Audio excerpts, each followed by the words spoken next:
नमस्कार। जय श्री जगन्नाथ। ज्योतिषाचार्य डॉक्टर सस्मिता मिश्र सबुदिन पर आपण नहीं आसी ग्रह मानकर अवस्थिति पंचांग और दैनिक राशिफल विषय आसतु जानिमा ग्रह मानकर अवस्थिति संपर्क में। मंगल मेष राशि रे, देवगुरु बृहस्पति वृष राशि रे, रवि बुध शुक्र मिथुन राशि रे, केतु कन्या राशि रे, चंद्रमा तुला राशि रे, शनि कुंभ राशि रे, राहु मीन राशि रे संचरण कर। आजिर पंचांग 2024 मसीहा जून मास 17 तारिख विक्रम संवत 2081 शकाब्द 1945 साल 1431 गजपति अंक 68 रवि उत्तरायण गति ग्रीष्म ऋतु ज्येष्ठ मास शुक्ल पक्ष सोमवार एकादशी तिथि दिवा 2 घटिका 29 मिनिट पर्यंत चित्रा नक्षत्र परिस्वाति नक्षत्र रात्र 10 घटिका 49 मिनिट पर्यंत परिघ योग परे शिव योग अपराह्न 5 घटिका 32 मिनिट पर वाणिज्यकरण निशांत 5 घटिका 12 मिनिट पर्यंत विष्टिकरण। आजिर सूर्योदय प्रातः 5 घटिका 10 मिनिट बेले सूर्यास्त संध्या 6 घटिका 10 मिनिट राहु काल प्रातः 6 घटिका 45 मिनिट रु दिवा 8 घटिका 25 मिनिट पर्यंत राहु काल रे समस्त शुभ कार्य वर्जनीय। मिथुन राशि घातवार गोचर कुंडली रे चंद्रमा तुला राशि रे पूर्वार्ध रे चंद्रमा और राहुंक नक्षत्र रे संचरण करिवे। राशि चक्र क्रम अनुसार 12 गोटी राशि रे की प्रकार फलाफल प्रदान करिवे आसंतु जानिमा। मेष राशि सप्तमस्थ चंद्रमा राहुंक नक्षत्र रे शुक्रंक प्रभाव रे संचरण करिवे। कार्य क्षेत्र रे सफलता मिलिबो। कार्य क्षेत्र रे नूतन योजना कार्यकारी होई पारे। पूर्वरु लागि रहितबा माली मुकदमा समाधान हेबो। पराजित भय रे गुरुत्वपूर्ण निर्णय नै परिबे नाही। नूतन दायित्व लाभ करी व्यस्तता मध्य रे रहिबे। संपत्ति क्रय करि पारंती एवं लाभदायक परिस्थिति सृष्टि हो पारे। सावधान रुहंतु। चरित्र उपरे अंकुश लागि पारे। दाम्पत्य जीवन सुखमय दिनटी को सुखमय करने को प्रातः काल रे हनुमान पाखरे श्रीफल भोग दियंतु। वृष राशि षष्ठस्थ चंद्रमा राहुंक नक्षत्र रे मंगल प्रभाव रे संचरण करिवे। कार्य क्षेत्र रे सफलता मिलिबो। कार्य क्षेत्र रे निजर भूल सुधारिबा को सुजोग मिल पारे। व्यावसायिक क्षेत्र रे सफलता लाभ करिवे। मात्र व्यवसाय रे करज दियंतु नहीं। यात्रा सफल हेबो। मन रे अजणा आतंक सृष्टि हेबो। दाम्पत्य जीवन सुखमय दिनटी को सुखमय करने को बजरंग बाण और हनुमान चालीसा पाठ करंतु। मिथुन राशि पंचमस्थ चंद्रमा राहुंक नक्षत्र रे शुक्रंक प्रभाव रे संचरण करिवे। कार्य क्षेत्र रे असुविधाजनक परिस्थिति पई कार्य संपूर्ण करने को कष्ट हेबो।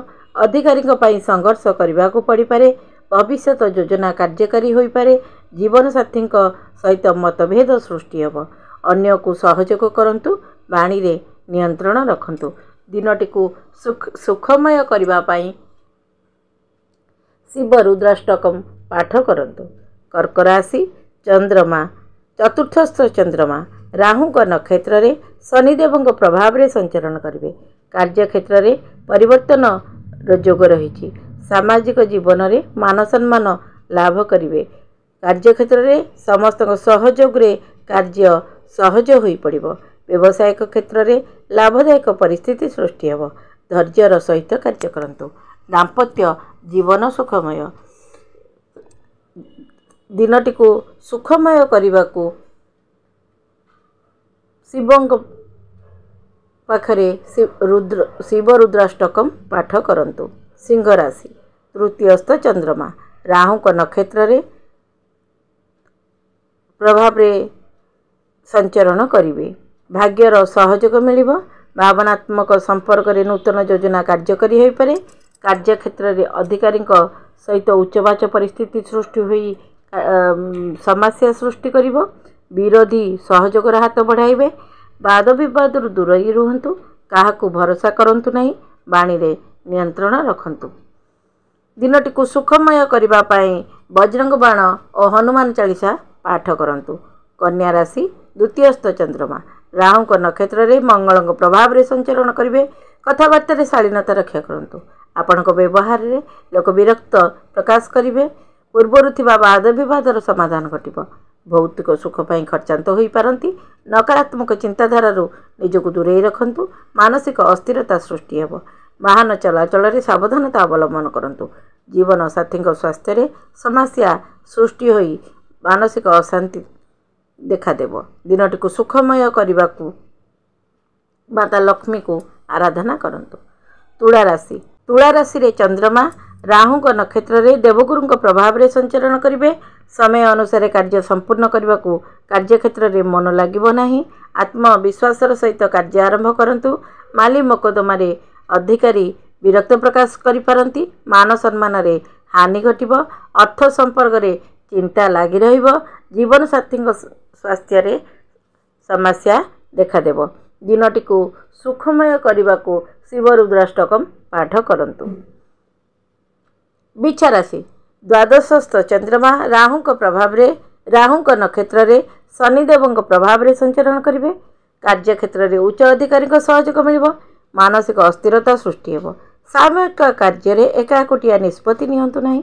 जाणुशुणी लोक समस्या सृष्टि करने को चेष्टा करिवे। यात्रा करि पारंती। पुंजी निवेश करंतु नहीं। बाणी रे नियंत्रण रखंतु। जानवाहन चलाचल रे सावधानता अवलंबन करंतु। दिनटी को सुखमय करने को बजरंग बाण और हनुमान चालीसा पाठ करंतु। धनुराशि एकादश चंद्रमा राहु को नक्षत्र रे शुक्र प्रभाव रे संचरण करिवे। कार्यक्षेत्र रे विलंब जोगु समस्या सृष्टि होई पारे। नूतन संपर्क रे भाग्योदय घटिब। द्विविध स्थिति प्रगति क्षेत्र रे बाधा सृष्टि करिब। चिंतार मुक्ति होई पारंती। बंधुंक सहयोग मिलिब। जीवन साथी को सम्मान करंतु। जीवन मानसिक अस्थिरता सृष्टि हेब। दिनटी को सुखमय करने को शिव चालीसा पाठ करंतु। मकर राशि दशमस्थ चंद्रमा राहु को नक्षत्र रे बुध प्रभाव रे संचरण करिवे। कार्यक्षेत्र रे ठीक समय रे सहयोग लाभ करी क्षति रक्षा पाइबे। पूर्वर थिबा समस्यार समाधान कथाबार्ता रे एवं परिवार मध्य रे अशांत परिस्थिति शांत पड़िबो। योजना गुप्त रखंतु। जीवन साथी सहित मधुर संपर्क स्थापन करने को चेष्टा करंतु। दिनटी को सुखमय करने को बजरंग बाली पाखरे राशि तेल रे दीपटीए जलांतु। कुंभ राशि नवमस्थ चंद्रमा राहु को नक्षत्र रे शुक्र प्रभाव रे संचरण करिवे। कार्यक्षेत्र रे आत्मविश्वास सहित कार्य करंतु। समस्त सहयोग मिलिब। देन लेन क्षेत्र रे सावधानता अवलंबन करंतु। मिथ्या आरोप लागि पारे। करज करि पारंती। धैर्यर सहित सफलता लाभ करिवे। अटकी थिबा अर्थ फेरस्त पाइबे। जीवन साथी को सम्मान करंतु। दिनटी को सुखमय करने को शिव रुद्राष्टकम पाठ करंतु। मीन राशि अष्टमस्थ चंद्रमा राहु को नक्षत्र रे देवगुरु प्रभाव रे संचरण करिवे। आर्थिक क्षेत्र रे सफलता मिलिब। परिवार रे सुखमय परिस्थिति सृष्टि हेब। संतानर भाग्य उदय रे प्रसन्नता लाभ करिवे। जानी सुनी केही मन को कष्ट दे पारंती। दाम्पत्य जीवन सुखमय। जीवन साथी स्वास्थ्य को नहीं चिंतित रहिबे। दिनटी को सुखमय करने को श्री विष्णु भगवान को आराधना करंतु। ए थिला मेष ठारू मीन पर्यंत 12टी राशिर राशिफल। दैनिक राशिफलर कार्यक्रमटी यदि आपण मानकु भल लगी थाए ताहले लाइक शेयर सब्सक्राइब करने को आदौ भूलतु नहीं। नमस्कार। जय श्री जगन्नाथ।